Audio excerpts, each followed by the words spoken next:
Thank you, Mr Speaker. Let me begin by congratulating the Prime Minister on his first King's Speech. I'm sure it's an incredibly important moment for both him and his family, and I do wish him well over the months to come. I'm sure it's going to be an incredibly challenging time, but I do again repeat my best wishes to him and indeed all of his new colleagues on the benches beside him.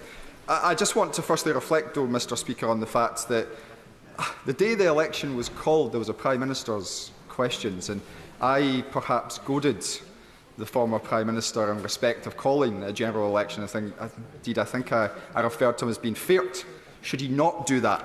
I'm not sure entirely who feared worse from his decision to do so out of the two of us, but it's maybe something we can both reflect upon in due course. But, Mr Speaker, the opportunity that is now in front of this Labour government is enormous. They have a parliamentary majority which will go down in history.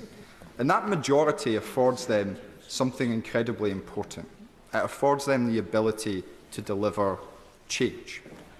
And what that change looks like, and perhaps more importantly what that change feels like for people in their homes, is so important.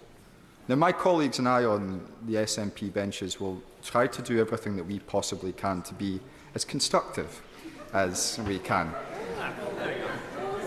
We will.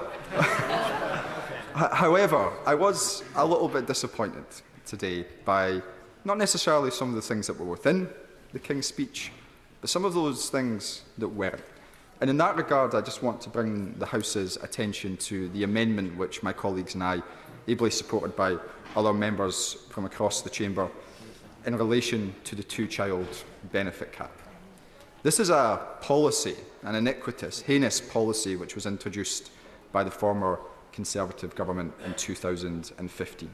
Each and every one of us in this chamber knows that it retains children in poverty. Hundreds of thousands of children across these isles.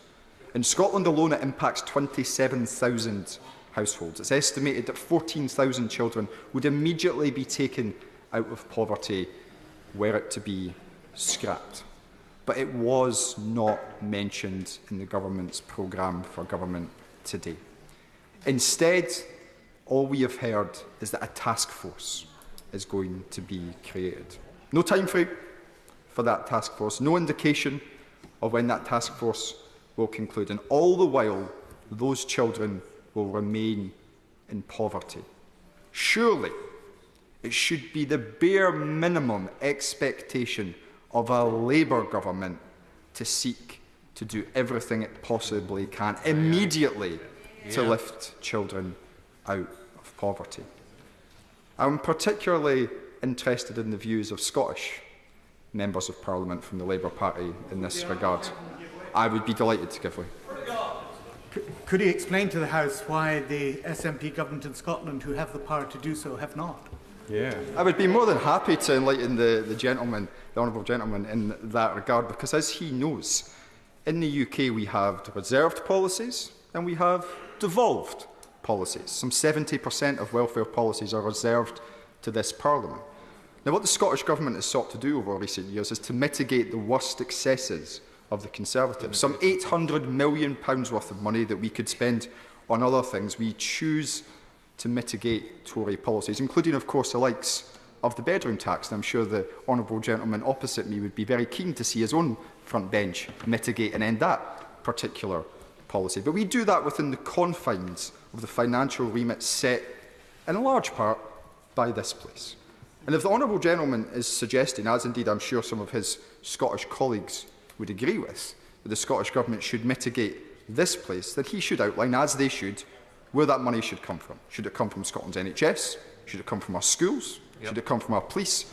Should it come from our young people's budget? The reality is that the constraints placed upon Scotland by this place do not afford us the opportunity to mitigate. And quite frankly, I find it absurd and deeply disingenuous to suggest that the remit of Scotland's Parliament should be to mitigate Westminster. Our horizons should be so much greater than that. So I would return to the point that I was making, that Labour members in Scotland supposedly agree with the Scottish National Party that the two-child cap should and must be scrapped. So how will they vote? Will they follow the lead of their Prime Minister in London, or will they follow the lead of the leader in Scotland and indeed respect the views of the people that they were sent here to represent? But of course, whilst my disappointment is very much great in that regard, there is one area where I hope the Prime Minister can put a smile on my face, and that's in relation to GB Energy. Because I'm moderately surprised that we haven't had an announcement yet that is due to be headquartered in Aberdeen. Perhaps, of course, in the Aberdeen South constituency that I represent. Indeed, Aberdeen and Grampian Chamber of Commerce hired a van today which has been patrolling the streets outside Parliament, calling for it to come home.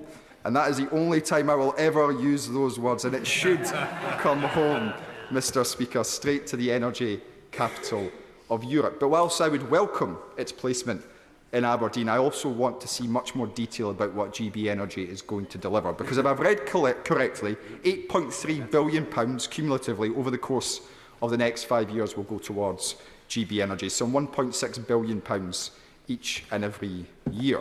Well, one hydro pump storage project in Scotland would almost blow that entire budget apart. We know that GB Energy isn't going to sell energy. We know that it's not going to distribute energy. We appear to know it's not going to generate energy.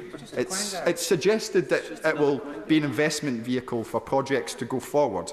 But if it's going to be capped at £1.6 billion per year, I have to question the ambition of members opposite. How does that deliver the change that is required? The change which they previously agreed to would actually require some £28 billion each and every year.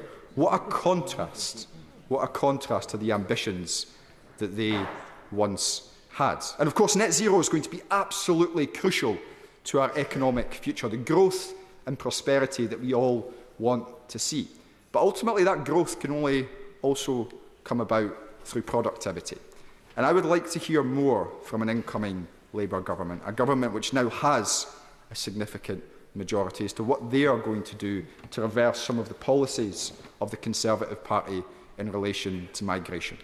Migration which is dramatically and drastically impacting Scotland's higher education institutions, which will be impacting higher education institutions in each and every one of the members opposite's constituencies. And we know that universities are a key driver of productivity. But on that point of migration, I wish to seek consensus in this House, which might be moderately difficult given some of the people who now sit behind me.